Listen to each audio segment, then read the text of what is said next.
If you manage or own rental properties, I'm going to give you the top 10 list of things, the biggest mistakes that I've seen over the years that managers and landlords make that cost them money. Don't be one of those victims. Watch this video.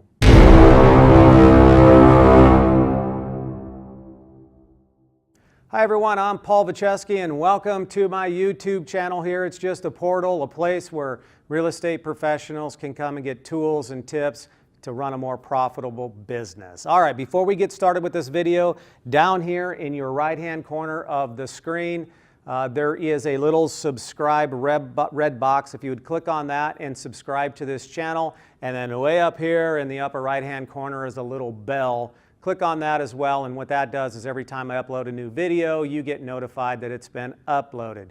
So I'm starting a series for property managers and landlords, and it's called the 10 biggest mistakes that they make. Now, typically I see this with newer landlords and newer property managers, but experienced ones can be victimized by this as well. So today the topic is getting certified funds for your first month's rent and any deposits that you're going to collect. So if you're in a state where you can get first month's, last month's, and a security deposit plus pet rent, whatever that initial amount that's owed, we want in certified funds.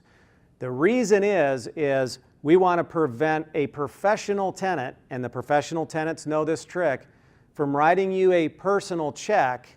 That personal check bounces, but in the meantime, they've already signed the lease. Now they get a month or two free rent. It's a trick that they use, and that's what we're trying to prevent. So let's back up, and I want to tell you how this process works. First of all, certified funds is defined as a cashier's check from a bank or a draft check from a credit union. That is it. We don't take personal checks.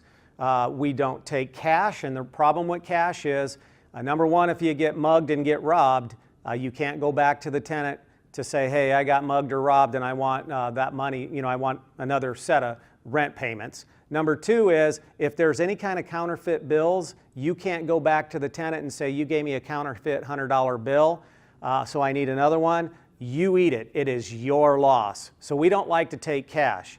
If you absolutely have to, it's better than a personal check. Now, if you're set up to take credit cards, that's fine for your monthly rent. But the very first set of your first month's rent and security deposit, do not take a credit card. And the reason is there is a mechanism where the tenant can actually stop payment or challenge the charge. And quite frankly, been my experience 90% of the time, the credit card companies will always side with the consumer. And once again, the end result is your tenant lives there for free. So certified funds, cashier's check from the bank or draft check from a credit union, that is it. Now the process is very important for this. So you want to do, it's really important that when you make the appointment for that tenant to come in and sign the lease, that before they sign the lease, you actually verify that they got a cashier's check or a draft check. Note whose it's made out to and make sure the dollar amount is correct. Do that before they sign the lease. A lot of times what happens is you tell them, here's the requirement, and they say, yeah, no big deal, and then they just don't do it. They bring in cash or a personal check. You guys sit down, they sign the lease, you say, can I have the money, please? They give you a personal check, and you're going, wait a minute, I told you a cashier's check, and they go, oh yeah, well, sorry. Well, they've already signed the lease. They're locked in, so you better hope that check doesn't bounce, because if the check bounces, you can't go and, change the locks and throw them out. You have to evict them because there is a signed binding lease that's in place. Very important. When they walk in, you can get the lease out, but before anybody signs it, you ask for the check. Make sure it's made out to the right people, make sure it's the correct amount, and make sure it's a cashier's or draft check. If it's none of those, send it back. If they give you cash, say, I'm sorry, we don't take cash. I told you cashier's check.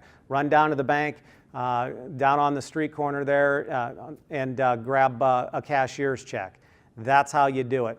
And it's very important. Professional tenants know this, and they will take advantage of you in a heartbeat if they think they can. So get the cashier's check first, then you sign it. Now you're good to go. The other thing I would tell you is money orders, just real quick. Never accept a money order.